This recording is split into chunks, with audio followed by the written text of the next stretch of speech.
Estamos en una época para celebrar en familia, para sentarnos en la mesa y compartir un rato agradable con nuestros seres queridos. Por esta razón quise traerles una pieza para esta Navidad, pensando en que tengan un bonito tema de conversación para la sobremesa con la familia, para que platiquen con sus tíos, sus abuelitas, que se amenice la comida y celebrar juntos una noche de paz. Con todo esto en mente, el tema navideño de este año son las drogas. Este es un tema muy extenso, así es que para esta pieza lo vamos a acotar únicamente a la droga de fiesta llamada 3,4-metileno-dioximetamina, también conocida como MDMA, Molly o éxtasis. Esta droga, aunque lleva desde los 80s siendo el alma de la fiesta, podría estar cambiando de giro después de que Australia autorizara este año la prescripción de MDMA para el tratamiento del síndrome de estrés postraumático. Al igual que Australia, muchos otros países ya investigan su potencial terapéutico. Pero para entender su potencial terapéutico es muy importante entender cómo llegó esta droga hasta aquí y ser conscientes de sus riesgos. A partir del 1 de julio del 2023, en Australia, 2 drogas psicoactivas, el MDMA y la psilocibina, serán reguladas como medicamentos y podrán ser prescritas como parte de tratamientos psiquiátricos para tratar depresión, ansiedad, anorexia y el estrés postraumático, todos estos resistentes a tratamientos. Las prescripciones no las podrá dar cualquier doctor, no van a poder ir al Similares de Australia y pedir su receta. Solamente algunos psiquiatras estarán autorizados para recetar estos activos. Entonces, platiquemos sobre el Molly. ¿De dónde viene? ¿Qué hace? ¿Y por qué tu amigo no deja de apretar los dientes en las fiestas? El MDMA tiene una historia interesante, pero para entender su origen, lo primero que tienen que saber sobre esta sustancia es que no existe de forma natural. En ninguna planta, hongo, rana, bicho, no existe de forma natural.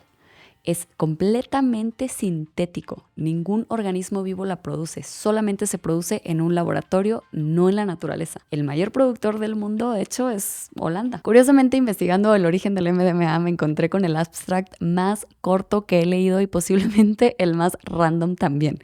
Droga de antro no fue desarrollada originalmente para ayudar al ejército alemán. El MDMA vio por primera vez la luz del mundo en un pesebre de la farmacéutica Merck, que se encontraba en búsqueda de un fármaco enfocado en detener el sangrado en 1912. En esos tiempos, la competencia de Merck, Bayer, tenía patentado un fármaco llamado hidrastitin, utilizado para promover la coagulación.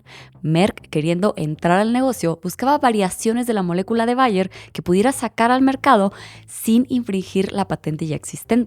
Y en esa búsqueda se sintetizó un intermediario, el MDMA. Ese mismo año, Merck patentaría el MDMA como un aceite que formaba sales de color blanco sin mucha más información. De hecho, de acuerdo a los documentos internos de la farmacéutica, no se estudiaron los efectos biológicos de la molécula ni en humanos ni en animales. La única razón por la que patentaron la molécula en 1912 fue para evitar que otro competidor utilizara este intermediario en su síntesis. Ni les servía para nada en ese entonces, nomás fue como niño celoso que esconde sus juguetes. Pasarían 15 años, hasta 1927, cuando se estudió por primera vez el efecto del MDMA en animales. En esos tiempos, Merck trabajaba con la adrenalina y sustancias similares a la efedrina, cuando uno de sus químicos pensó que el MDMA podría imitar a la adrenalina porque tenía una estructura bastante similar. En ese momento, el MDMA daría resultados interesantes. Sin embargo, se detendría la investigación debido al aumento en el precio de los químicos para fabricar la droga. De acuerdo a los documentos internos de Merck, no es claro si el MDMA se probó en algún momento en humanos. Lo que sí se sabe es que para 1960 se publicó en una revista polaca el primer artículo sobre la síntesis de la molécula y en 1970 se incautaron las primeras tabletas de MDMA. Por estos tiempos aparece en nuestra historia Alexander Shulgin, a quien en ocasiones se le llama el padrino de los psicodélicos. Shulgin fue un bioquímico americano que le encantaba experimentar con sustancias. A él le gustaba experimentar en carne propia. Entonces buscaba moléculas nuevas que probar, se las metía y si les gustaba el efecto, se las compartía a su esposa, Anne Shulgin. Si ambos veían un buen potencial a la molécula, la compartían con un grupo limitado de amigos, principalmente psicólogos y otros terapeutas. Ellos reconocieron el potencial del MDMA como una sustancia con efectos más que interesantes. Estos serían los primeros pasos del MDMA como una sustancia con potencial terapéutico. Pero como todo adolescente, el MDMA quería vivir la vida loca antes de sentar cabeza. A finales de los años 70 y durante los 80, el MDMA se hizo popular en la escena de clubes y discotecas, especialmente en la cultura electrónica. De acuerdo a los usuarios ochenteros, gustaban de esta sustancia por su capacidad para aumentar la energía, mejorar la percepción sensorial y promover una sensación de conexión con otros. Pero como saben, cuando mejor se está poniendo la fiesta es normalmente cuando te cae la policía. Debido a su creciente uso recreativo y preocupaciones sobre la seguridad y el potencial abuso de esta sustancia, en 1985 la DEA declaró la provisión de emergencia del MDMA. To place the drug known as MDMA, or by the street name ecstasy, under emergency controls in Schedule 1. Colocándolo en la lista 1 de sustancias, una categoría para sustancias con alto potencial de abuso sin usos médicos aceptados. De ahí en adelante, el MDMA comenzó a prohibirse en muchos países. Aunque se volvió ilegal su uso, su popularidad no bajó y hasta el día de hoy, en la ilegalidad, sigue siendo una droga con mucha demanda, muy popular para las fiestas. ¿Pero por qué tanto afán? ¿Qué hace el MDMA para ser el alma de la fiesta? El MDMA es un compuesto psicoactivo que ejerce sus efectos principalmente a través del aumento de neurotransmisores en el cerebro. Los neurotransmisores más significativamente afectados por el MDMA son la serotonina, la dopamina y la norepinefrina. El MDMA induce una acumulación masiva de serotonina, un neurotransmisor asociado con el bienestar y la felicidad. Esta liberación produce una sensación intensa de euforia, elevación del estado de ánimo y una mayor sensación de conexión emocional con los demás. Además, la serotonina influye en la percepción y el apetito, lo que puede explicar algunos de los efectos sensoriales y de apetito alterados que observamos con el uso del MDMA. Existen diferentes mecanismos a través de los cuales el MDMA incrementa la cantidad de serotonina en nuestro cerebro. Primero, induce la liberación de serotonina de sus almacenes neuronales, alterando el funcionamiento normal de los transportadores de serotonina para que liberen en lugar de recapturar la serotonina. Reduce la degradación de la serotonina al disminuir la actividad de la enzima monoaminoxidasa, prolongando de esta forma la presencia de la serotonina en el espacio sináptico. Estos mecanismos, aunque contribuyen a los efectos deseados del MDMA, también conllevan riesgos significativos, incluyendo el potencial del síndrome serotoninérgico y alteraciones a largo plazo en el sistema serotoninérgico con el uso repetido. El MDMA también aumenta los niveles de dopamina y norepinefrina, lo que contribuye a una sensación de energía, euforia, excitación, además de que las personas se encuentran mucho más motivadas. Este aumento puede explicar por qué los usuarios de MDMA a menudo experimentan un aumento en la actividad física y mental junto con un retraso en la fatiga. El aumento es principalmente de serotonina, que supera por mucho la cantidad de norepinefrina y dopamina. Este exceso de serotonina es principalmente lo que genera la sensación de bienestar que reportan las personas. Y antes de ahondar en las sensaciones de bienestar, vamos a hablar de los posibles efectos secundarios. Porque yo conozco a mi gente y conozco YouTube. La mayoría de las personas comentan en mis videos sin haber visto ni los primeros 30 segundos del video. Así que primero vemos lo adverso y ya si se quieren quedar al final, platicamos de lo suave. Platicamos de por qué a todo el mundo le cae bien el mole. Entre los principales efectos adversos que se pueden presentar al consumir MDMA se encuentran la deshidratación y sobrecalentamiento, especialmente en ambientes cálidos o con actividad física extenuante, bruxismo, que es precisamente apretar y rechinar los dientes, además de alteraciones en la regulación de la temperatura corporal, y existe también la posibilidad de presentar experiencias psicológicas negativas. Esto es especialmente en individuos que son susceptibles. Esos son los efectos secundarios más reportados cuando se utiliza de forma única. Hay otro que es el bajón del día siguiente, pero ahorita lo platicamos sobre eso. Pero entonces, ¿qué sucede cuando se utiliza de forma recurrente el MDMA? Aquí necesitamos tomar los datos dentro de su contexto. Y el contexto es que el MDMA es una droga que al haber estado prohibida por tantos años, no ha sido muy estudiada, ni siquiera la podían conseguir fácilmente los científicos. Se tienen algunos estudios realizados en primates y en ratones en los que se han dañado las células nerviosas que contienen serotonina. Estos efectos parecen también permanecer por periodos largos de tiempo. En un estudio con ratas, 1 o 2 semanas después de recibir de 3 a 4 dosis bajas de MDMA al día, mostraban una disminución en la expresión del transportador de serotonina. Por otro lado, también se tenía cambios en la expresión de genes que regulan una enzima implicada en la síntesis de serotonina. Y si a ustedes les gusta ser felices o de menos pasársela tranqui, estos son malas noticias. Significa que nuestro cerebro disminuye su capacidad para producir la hermosa serotonina de la felicidad. Sin embargo, es importante recalcar que son pocos estudios y que han sido muy debatidos por la comunidad científica. Por ejemplo, en el caso de un estudio famoso realizado a inicios del 2000, se administró MDMA a primates y 7 años después, los primates expuestos al MDMA mostraron una cantidad reducida de neuronas serotonérgicas. 7 años después, dando una idea de lo duraderos que pueden ser algunos de los efectos del MDMA en el cerebro. El tema aquí es que este estudio ya fue retractado porque resulta que en el laboratorio estaban mal etiquetados los frasquitos y en vez de inyectarles MDMA a los primates, les inyectaron metanfetaminas. Y las metanfetaminas se tiene comprobado y se conoce y es bien sabido que son neurotóxicas. Entonces, el daño que recibieron los cerebros de estos simios, pues vino de las metanfetaminas y no del MDMA, porque no les estaban inyectando MDMA, les estaban inyectando una metanfetamina.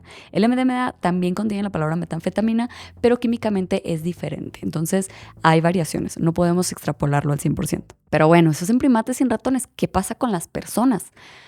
Pues aquí se vuelve todavía un poquito más complicado debido a que existen pocos estudios. Los estudios que analizan los efectos a largo plazo del MDMA dependen principalmente de lo que reportan las personas que llevan años utilizándolo. Y es difícil confiar en estos resultados porque existen muchísimas variables que pueden existir. Por ejemplo, que las personas utilicen múltiples drogas y que el deterioro que presentan venga de este uso de otras drogas o de su mismo estilo de vida, que no necesariamente sea del MDMA. Aún así, la información es bastante variada. Por un lado, se tienen estudios donde parece que no se afectan las funciones cognitivas de las personas, pero parece afectar su capacidad para autorregularse, es decir, que se vuelven mucho más impulsivos.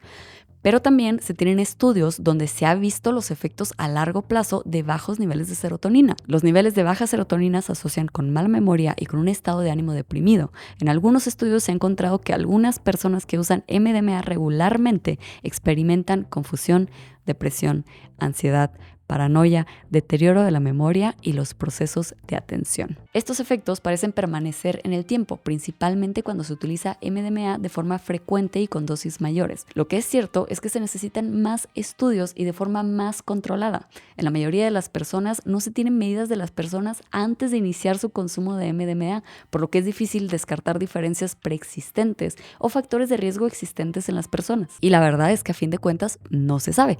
Podría ser una molécula noble, como algunos estudios parecen indicar, o podría ser un lobo vestido de cordero que sacará los peores efectos en las personas pues, a largo plazo. Lo que sí se sabe a ciencia cierta es que existen riesgos en su uso, ya que las cantidades altas de dopamina en el cerebro pueden volverse neurotóxicas, es decir, que pueden provocar la muerte de neuronas dopaminérgicas y serotonérgicas. Como saben, todos los excesos son malos y el MDMA inunda nuestro cerebro con un exceso de neurotransmisores. Curiosamente, esta neurotoxicidad se vuelve peor si tomamos cafeína junto con las anfetaminas, por lo que consumir café un día antes o un día después de consumir MDMA o cualquier otra anfetamina puede empeorar sus efectos.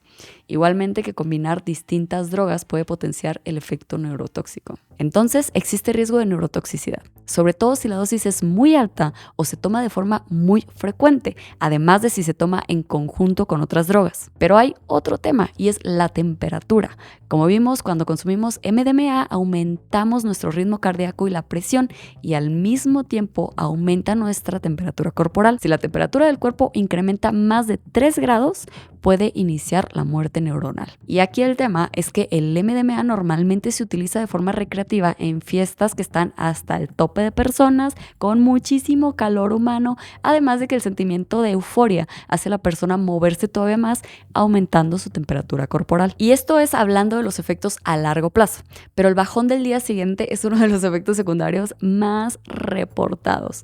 Al día siguiente del consumo del MDMA, los niveles de serotonina y dopamina, así como los componentes utilizados para sintetizarlas, se encuentran agotados. Se finí. Las personas sufren una sequía de serotonina y su cerebro, que un día antes estaba inundado de serotonina y felicidad, al día siguiente ya ni con gotero les puede dar de razones de vivir. Ya, se acabó la felicidad. Por lo que los días inmediatos a la toma de esta sustancia, las personas pasan por un estado depresivo agudo. Una depresión neurológica que no se la quitan con nada. Por más que hay 1000 remedios caseros en el internet, no se ha comprobado que ninguno de ellos funcione realmente. Y al final volveremos a hablar de los riesgos, pero pasemos ahora a los beneficios, ya que esta droga parece ser la panacea. Uno de los efectos más destacados es un intenso sentimiento de euforia y bienestar. Los usuarios describen una sensación de felicidad abrumadora, un ánimo elevado y ser inundados de positividad. El MDMA es conocido también por aumentar los niveles de energía, lo que hace que los usuarios se sientan más vivaces, más activos, más bailadores, además de que induce cambios en la percepción sensorial de muchos usuarios, y esto es algo que encuentran bastante agradable. Estos incluyen una mayor sensibilidad a la música y a las luces o al tacto, lo que puede intensificar una experiencia de eventos como conciertos, fiestas o las relaciones entre personas. Algunos usuarios también reportan una sensación de mayor aprecio y asombro por su entorno, lo que puede contribuir a una experiencia más inmersiva y agradable en entornos sociales o recreativos. Otra característica reportada frecuentemente es una sensación de mayor empatía y conexión emocional con los demás. Los usuarios a menudo experimentan una disminución de las barreras sociales y un aumento de la voluntad de compartir experiencias y emociones, facilitando así una sensación de cercanía e intimidad con las otras personas. Y esto último es muy importante porque es precisamente lo que le está abriendo el paso en el entorno terapéutico al MDMA. El incremento en la serotonina crea un efecto prosocial que, al unirse al efecto estimulante de la dopamina, genera un resultado que es llamado empatógeno o de empatía. Un empatógeno es una clase de sustancia psicoactiva que produce efectos emocionales y sociales significativos, característicamente induciendo sentimientos de empatía y conexión, así como cercanía con otros. Estas sustancias se diferencian de otros psicoactivos por su habilidad única para aumentar la comprensión y la comunicación emocional entre los usuarios. El aumento de los neurotransmisores como la serotonina y la dopamina en el cerebro da como resultado una poderosa sensación de bienestar, una fuerte conexión emocional con los demás y una disminución de la ansiedad social. Tenemos la dopamina, que sirve para motivarnos y para recompensarnos, al mismo tiempo que está la serotonina, que nos hace felices y buscar una conexión social. Sumas estos dos efectos y tienes algo que te está motivando para ser una persona más social. Te dan ganas de socializar, pero no así de, ay, ganitas de socializar. No, te dan ganas, unas ganas intensas de socializar y de sentirte conectado con las personas. Te incrementa la confianza en las personas, la apertura hacia ellas y sientes una mayor calidez de ellas hacia ti. Y este comportamiento no es específico de los humanos. Se ha observado también en pruebas con ratones e incluso con pulpos, que se vuelven mucho más sociales al consumir MDMA.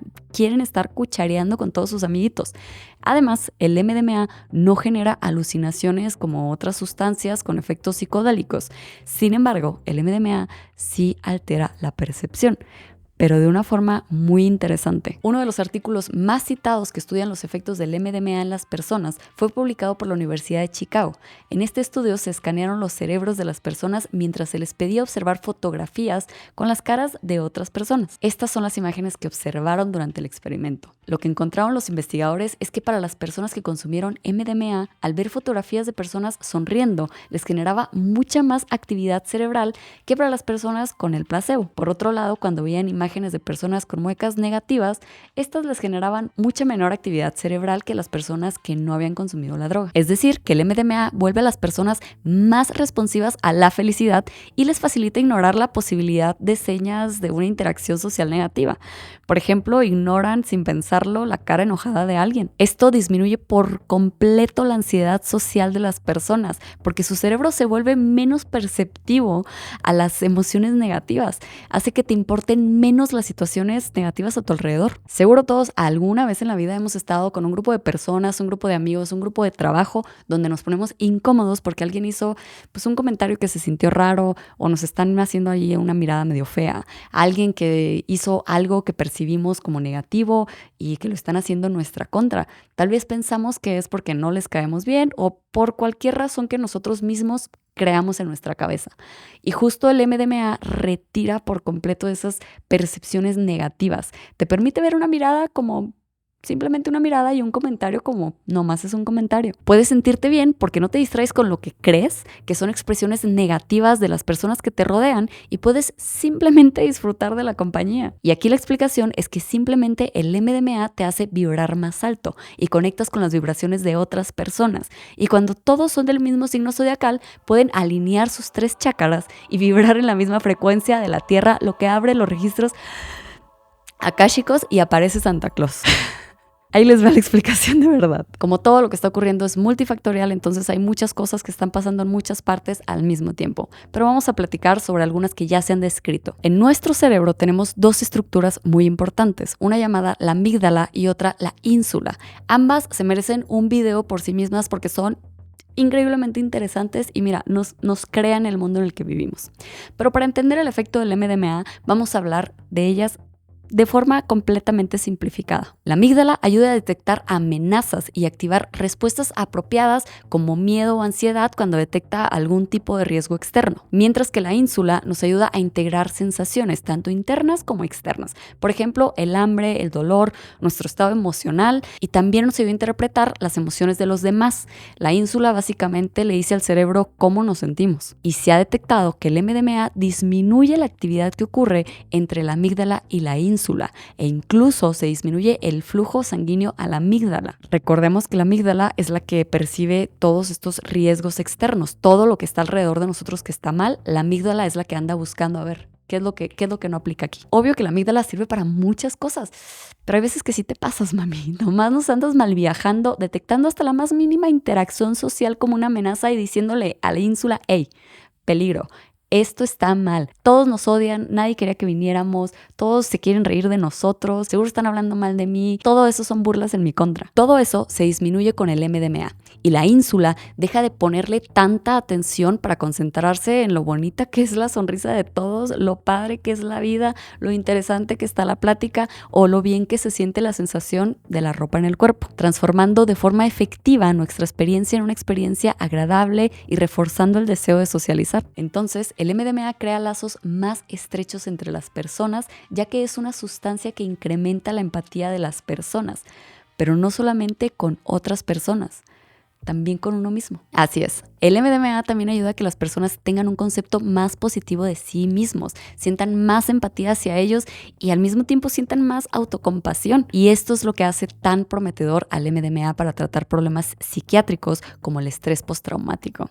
Nos incita a ser más abiertos, a tener conversaciones más profundas, a compartir lo que sentimos y por lo que estamos pasando. No es solamente conversaciones que tenemos con terceros o con un terapeuta, también nos hace más abiertos a tener conversaciones con nosotros mismos. Y esto a su vez hace que las sesiones en terapia generen mejores resultados. Aquí es bien importante resaltarles con letra Arial 70 y en negritas. El MDMA tomado por sí solo no cura ningún problema psiquiátrico.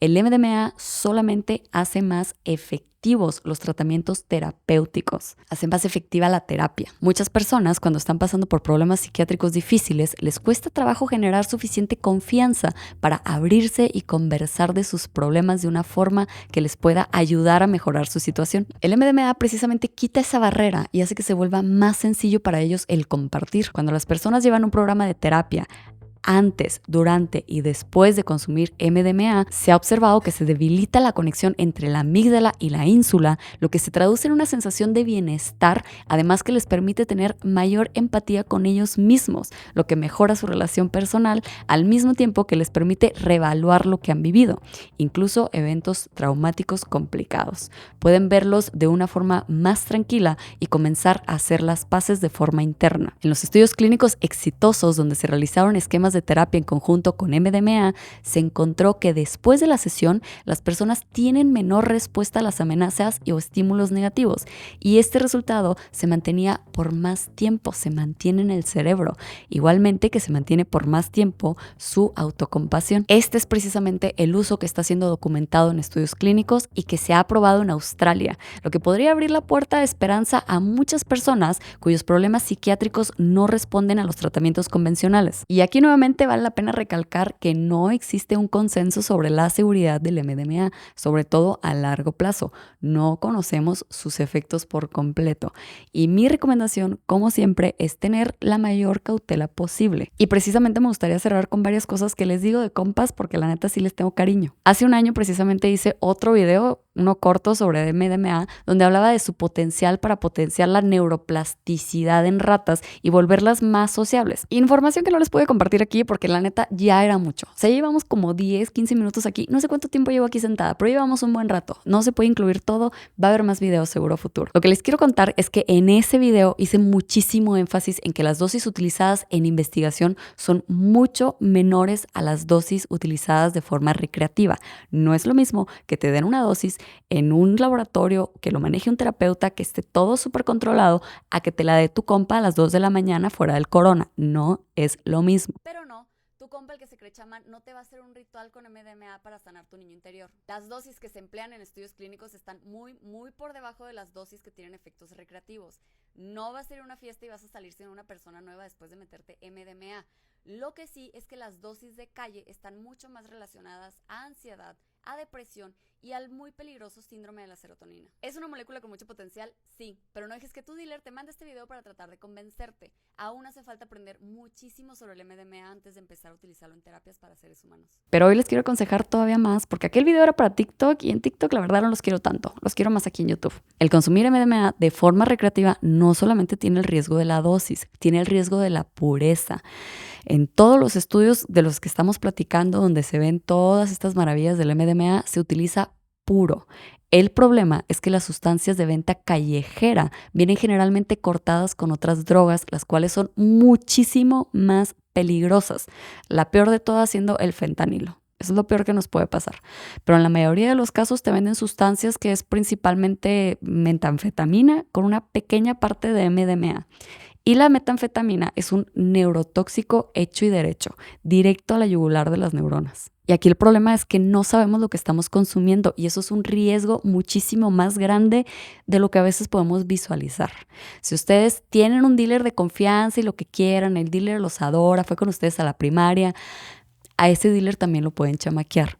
Y al dealer que tanto los quiere, les puede vender algo sin siquiera saber él qué es. Y eso es de verdad una ruleta rusa. Y aprovechando que estamos en la hora sad, esto ya va un poco más de mi cosecha y es que aún con un uso terapéutico aceptado, hay que ser bien pacientes y hay que ser consumidores bien precavidos. O sea, hay que recordar que la crisis de opioides en los Estados Unidos arrancó por la prescripción de un fármaco aprobado, prescrito por doctores, con una función, con un uso terapéutico. La crisis de opioides, o sea, la que se los está llevando de verdad entre las patas. Entonces, tenemos que cuidarnos a nosotros mismos, principalmente con sustancias que se desconoce al 100% cuáles son sus efectos a largo plazo. Y a mí la verdad es que me emociona muchísimo la investigación y las posibilidades que trae el MDMA bajo el brazo. O sea, a mí de verdad me emociona. Personalmente me emociona. Yo quisiera que le metan turbo a esos becarios para que ya nos digan cómo va a estar el show. Si sí va a estar padre, si sí es una maravilla o qué otras cosas ahí trae bajo la manga. Y si realmente va a ser el Soma del futuro. Pero mientras esperamos nuevas publicaciones al respecto, espero que hayan disfrutado este video tanto como yo disfruté platicarles. Ahora vayan a comentárselo de sobremesa a sus tías o sus abuelitas. Mándenselos por WhatsApp para que lo vayan viendo ahorita en lo que hacen el recalentado. Igual y hasta ya se lo saben y les cuentan de cómo estuvo el viaje, porque pues les digo que era bien popular en los 70s y 80s. Igual y ellas ya lo estrenaron. Quiero agradecer a mis Patreons por apoyar este proyecto de divulgación y permitirme contar historias de moléculas con buena promesa para el futuro. Cuéntenme en los comentarios qué les trajeron de Navidad y recuerden que si se suscriben al canal voy a ir personalmente a sus casas a darles un abrazo. Y esto es algo que tampoco les he podido contar, pero a los Patreons les estoy mandando postales. Postales literal, de verdad, postales. Déjenme sacar alguna. No sé si estas sean de las padres, pero les estoy mandando postales físicas, las cuales estoy haciendo yo a mano dibujitos. Vean esta, qué bonita está. Pero bueno, les quería mandar algún detallito. Esta no sé qué sea, no me acuerdo cuál es. Bueno, esta está mucho más tranqui. Pero es que estoy leyendo un libro sobre pulpos, entonces cefalópodos. Entonces, a todos los que sean Patreons les voy a estar mandando postales. El último día hay envíos internacionales, yo no sabía, pero ya hablé con el señor Correos de México, me dijo que sí había envíos internacionales. Entonces, si están interesados en recibir una postal física con un saludito y un Feliz Navidad, Vuélvanse Patreons, sirve y apoya en este proyecto de divulgación. Y las fechas va a ser, yo creo que las últimas tarjetitas las voy a mandar el 6 de enero. Si no han dejado sus datos ahí el 6 de enero, ya. Si están viendo este video después del 6 de enero, bye. Se perdieron la oportunidad. Próximo año a ver si me animo, ahí vemos. Pero si todavía es antes, ahí está la oportunidad.